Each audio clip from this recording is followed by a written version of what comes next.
I'm Kitty.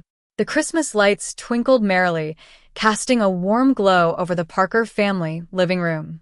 The tree stood tall, laden with ornaments, and the air was filled with the scent of cinnamon and pine. But my heart was heavy, and the joy of the season was overshadowed by the secret that had recently come to light. Just a few days ago, I was at the Parker house, carrying a tote bag filled with books and papers. As I stepped through the door, the bag slipped from my shoulder and its contents spilled onto the floor. Among the mess, a small velvet pouch caught my eye. The string had come loose, and a delicate gold necklace with a rose-shaped pendant slid out, catching the fading sunlight. Mrs. Parker's eyes fell on the necklace, and in an instant, her face paled. Her hands trembled as she reached for the back of a chair. "Where did you get that?" she whispered, her voice raw with emotion. I quickly scooped up the pendant and explained that it belonged to my dear friend, Lily. She had had it since she was a baby, and it was the only thing left to her from her parents. Mrs. Parker's reaction puzzled me, but I thought little of it at the time. The next day, I returned to the Parker house unannounced, hoping to bring Mrs. Parker some flowers. As I stepped inside, I heard urgent whispers coming from the kitchen. I froze, my heart pounding, as I realized that Mrs.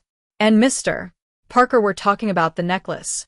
"I'm telling you, Tom, I saw it with my own eyes.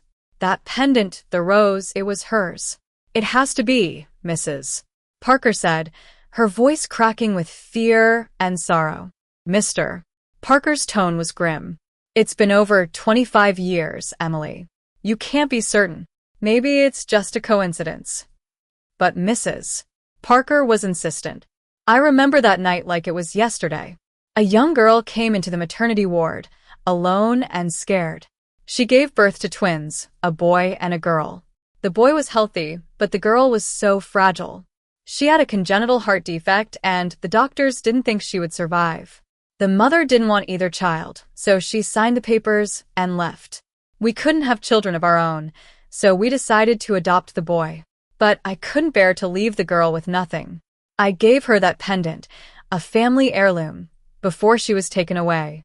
My mind raced as I listened to their conversation. Could it be true? Was Lily the missing twin? And if so, what did this mean for my relationship with my husband, Jack, who was adopted by the Parkers? I stumbled back, my legs weak, and slipped out of the house unnoticed.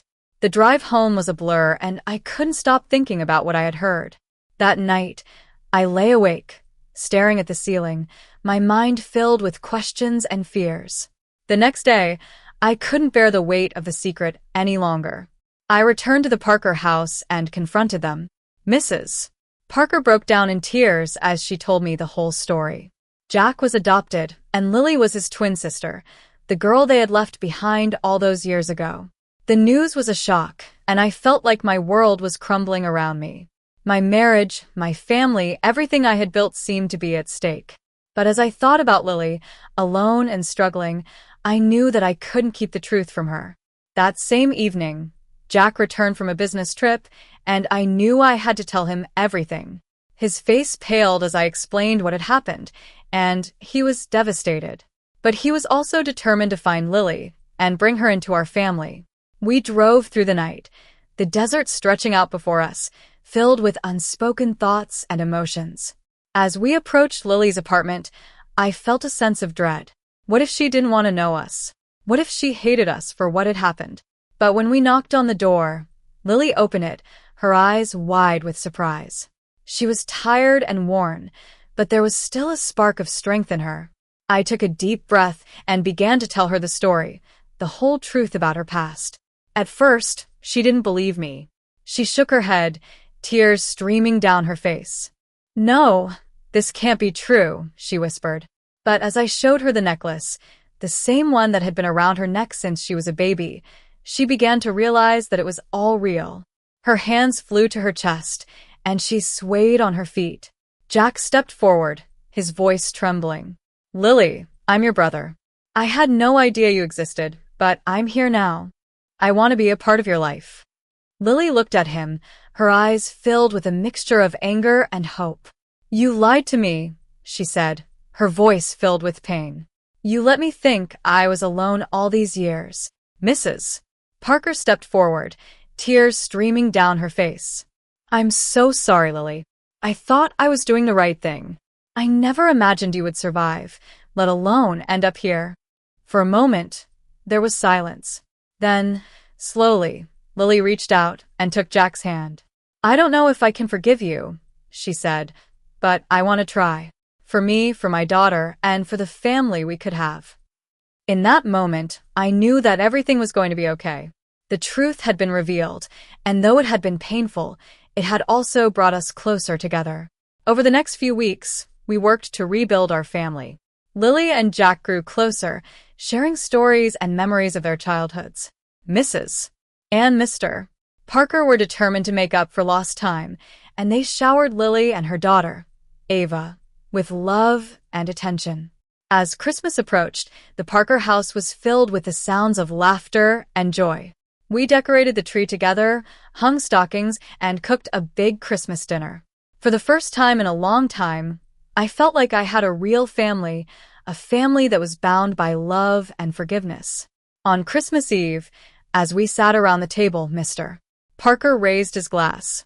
We've made mistakes, he said, his voice trembling.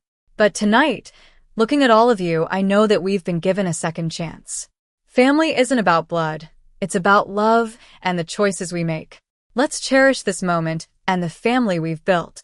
As I looked around the table, at the faces of the people I loved, I felt a sense of peace and gratitude. I had come a long way from the lonely girl in the foster care system, and though there had been many challenges along the way, I had finally found the family I had always dreamed of. It all started so long ago, when I was just a baby. I was born into a world of abandonment, my mother signing the papers at the hospital and walking away without a second thought. I grew up in the foster care system, never knowing my parents and always longing for a family of my own. In the foster home, I met Lily. She was a quiet, shy girl with a heart condition. We became friends, and over the years, our bond grew stronger. We shared our dreams and fears, and we promised to always be there for each other. As we got older, our paths diverged. I was determined to make something of myself, so I worked hard in school and earned scholarships to college. I studied education, hoping to become a teacher and give other children the love and support I had never had. Lily, on the other hand, faced many challenges. Her health problems made it difficult for her to keep up with her peers, and she often felt like an outsider. But she was also incredibly strong and resilient, and she never gave up. After we aged out of the foster care system, we went our separate ways. I moved to the city and started my teaching career, while Lily struggled to make ends meet.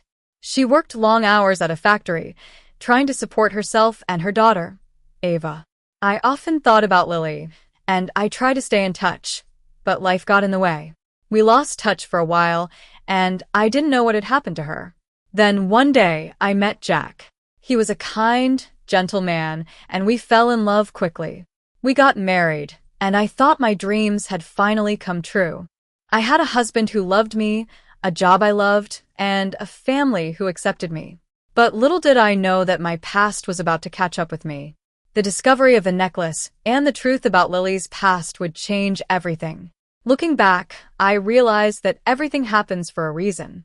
The pain and suffering I endured as a child made me the person I am today, and it led me to the family I have now. And though the road ahead may be difficult, I know that we will face it together, as a family.